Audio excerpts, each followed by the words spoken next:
Prezidentimizning joriy yil 30-yanvarida imzolagan farmonida ta'lim jarayoni ishtirokchilarini psixologik qo'llab-quvvatlash tizimini takomillashtirish bo'yicha vazifalar belgilab berilgan.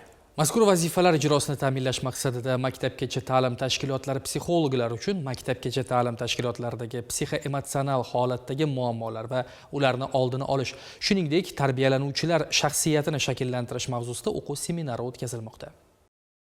Maktabgacha ta'lim davri bola hayotidagi eng ahamiyatli, uning kelajakdagi psixologik rivojlanishini belgilab beruvchi muhim davr hisoblanadi. Amaliyotda esa ayni shu davrda bolaning ruhiyatiga salbiy ta'sir ko'rsatish holatlari uchrayotgani haqida eshitib qolamiz. Mazkur seminar maktabgacha ta'lim tashkilotlari psixologlarining huquqiy va axloqiy mas'uliyatini oshirish, ulardagi kasbiy so'nishni oldini olish, zamonaviy yondashuvlar orqali ularning bilim va ko'nikmalarini rivojlantirishga qaratilgani bilan ahamiyatli. Bu seminarimiz 2 kun davom etadi.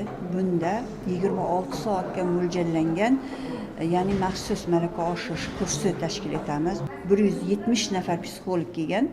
2 kun jarayonida tayyorlangan trenerlarimiz hududlarga borib joylarda 3200 nafardan ortiq maktabgacha ta'lim tashkilotlari psixologlariga ular ham trening tashkil etadi.